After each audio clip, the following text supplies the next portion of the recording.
On debate, Senator McCallum. Thank you, Madam Speaker. Honourable Senators, I rise today to speak on third reading of Bill C-12, the Canadian Net Zero Accountability Act. I would like to thank Rosa Galvez and Mary Coyle for all the hard work that they have done. As much of my work as a senator has been to work with and fight for the countless Indigenous communities that are ravaged by both climate change and resource extraction and development, I wanted to use this opportunity to elevate their voice within this consequential debate. As such, the following is a speech I will read on behalf of the Waniskatan Alliance of Hydro-Impacted Communities, which represents 40 communities in Manitoba. Waniskatan is a Cree word that means let's rise or let's wake up. Quote, we welcome the opportunity to speak on this bill and to the impacts of hydro dams and climate change in Manitoba, particularly on Indigenous communities. Cree and Anishinaabe peoples in Manitoba have been living with the impacts of hydro dams, diverted rivers, and impounded lakes in their homelands for over half a century and are all too familiar with the severe environmental damages they cause. They are also concerned about the escalating climate crisis. Hydroelectricity has long enjoyed a reputation as clean, green, even carbon-neutral energy. Unfortunately, this reputation is not deserved.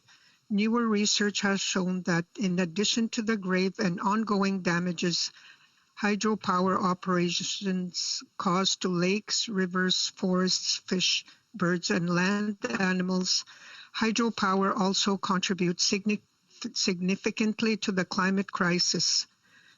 The public conversation about climate change and greenhouse gases focuses heavily on fossil fuel use as the main driver of climate change. While fossil fuels are clearly an important part of the problem, it would be a great mistake to build more hydro dams as a way of reducing our fossil fuel use. For one thing, as the River Protection Group, American Rivers notes, it is, quote, imperative that we do not destroy the environment we are trying to save by rushing to develop low emissions energy sources that will result in serious environmental harm as well as high economic and societal costs. Beyond these vital considerations, it is also important to understand that hydropower in fact is not carbon neutral, but contributes to greenhouse gas emissions in several significant ways. The most important way that hydropower creates greenhouse gases emissions is via large reservoirs. One summary of recent scientific research summarized the problem in the following words, quote, the world's reservoirs are an underappreciated source of greenhouse gases, producing the equivalent of roughly 1 gigaton of carbon dioxide a year, or 1.3% of all greenhouse gases produced by humans. That's more greenhouse gas production globally than all of Canada. Hydro reservoirs actually produce not only carbon dioxide, but also nitrous oxide and methane. The latter two gases contribute much more powerfully to climate change. Methane emissions produce 24 times as much global warming potential, and nitrous oxide 298 times as much as carbon dioxide over a 100-year time scale. Over shorter terms, methane's impact is even greater. Over a 10 to 20-year period, it is 86 times more potent than carbon dioxide in accelerating climate change. Methane makes up nearly 80% of the greenhouse gas emissions from reservoirs. Reservoirs produce these greenhouse gas emissions principally through the flooding of shorelines and forests, which kills trees and plants, introducing organic matter into the water that then decomposes, producing carbon dioxide, nitrous oxide, and methane. Such flooding occurs not only at the time of dam construction, but also on a regular ongoing basis on lake shores, islands, and riverbanks whenever a hydro utility artificially raises water levels or releases surges of impounded reservoir water. These scientific observations are supported by the experiences and knowledges of indigenous communities whose traditional territories include these reservoirs.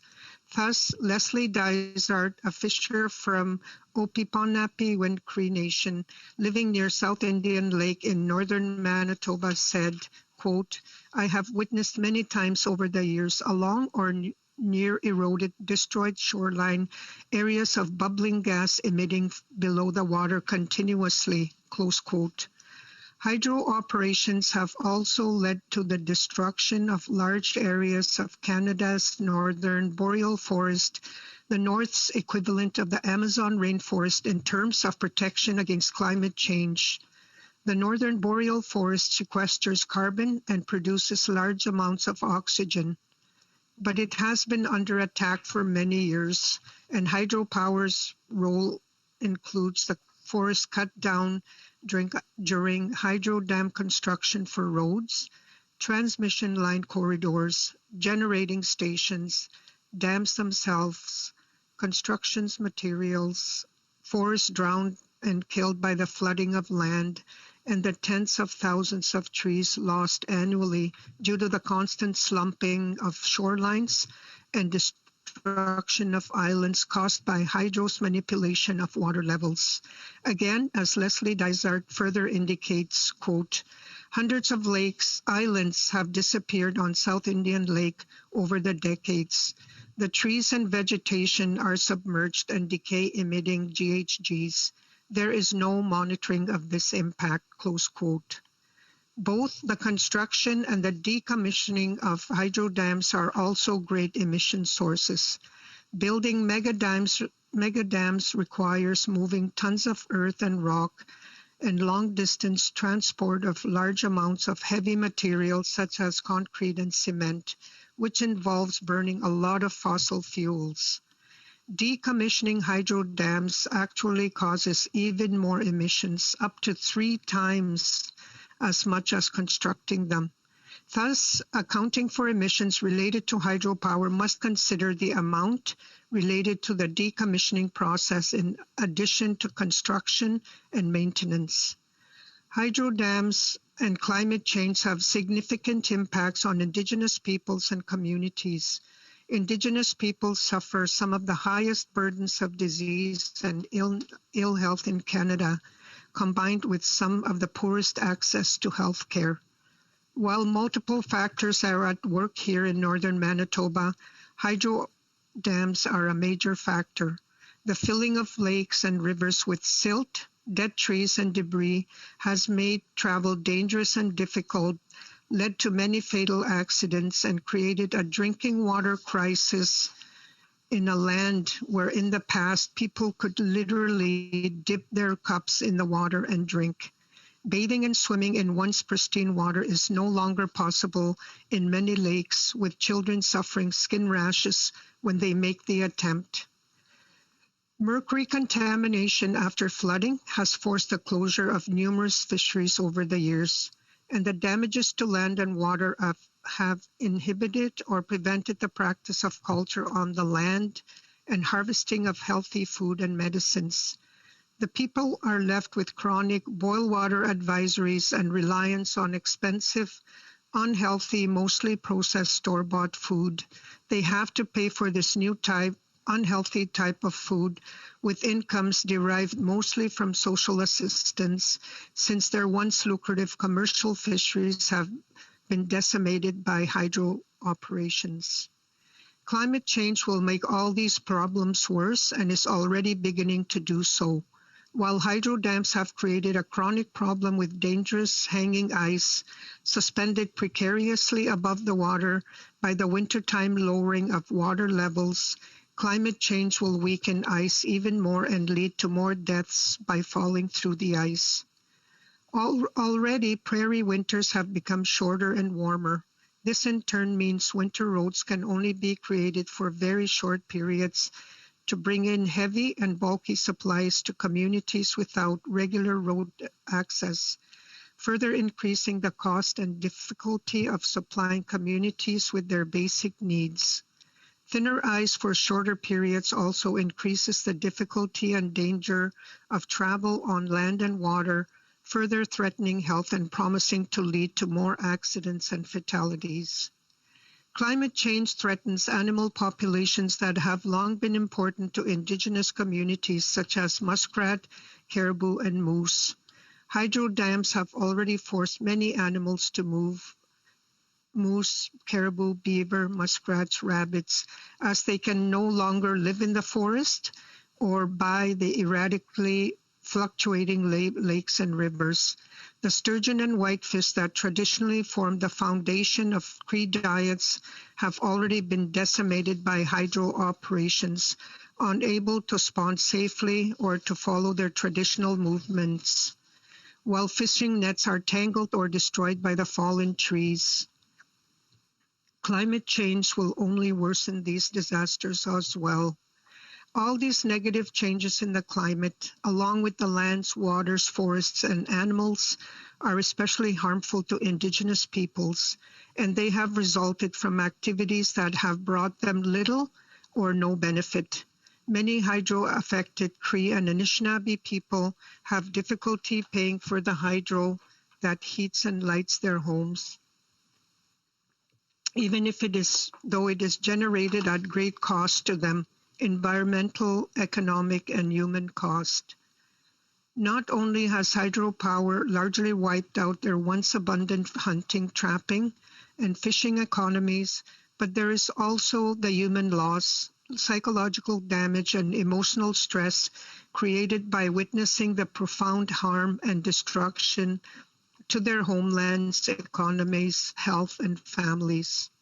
The industrial activities that have created the climate crisis have similarly brought them proportionally few benefits, as the jobs and services that the industrial economy makes available to non-Indigenous Canadians are more difficult or even impossible for them to access, even though they live right there. Moreover, the combined effects of hydropower and climate crisis intersect with other issues that confront Indigenous communities, including residential schools, gendered violence, and substance abuse.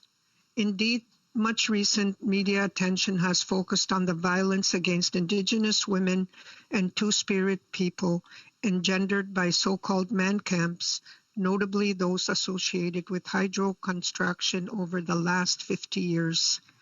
We welcome this bill to require concrete, measurable action to reduce greenhouse gas emissions and reach net zero emissions. Implementation should include explicitly rejecting large-scale hydro as an acceptable strategy and also include direct, mandated, and properly funded collaboration between scientists and Indigenous knowledge keepers, combining scientific expertise and know-how with each Indigenous nation's close familiarity and long-term relationship with the lands and waters of their territories. Indigenous traditional ecological knowledge is intensive, detailed local knowledge accumulated through millennia of active use, observation, and stewardship of specific homelands. It offers an invaluable source of understanding particular ecosystems as holistic, interdependent, synergistic webs of connection and interaction. This collaboration should also focus on how to better mitigate past, present, and anticipated impacts associated with both hydro and climate change. Both the work and resulting decision-making should engage actively with and be accountable to impacted communities. They close off by saying, "Thank you for the opportunity to raise our concerns in the Senate chambers." Senators, as a fellow senator, I urge you to support this bill so that we can move to action. We can't afford to continue to do nothing. Thank you.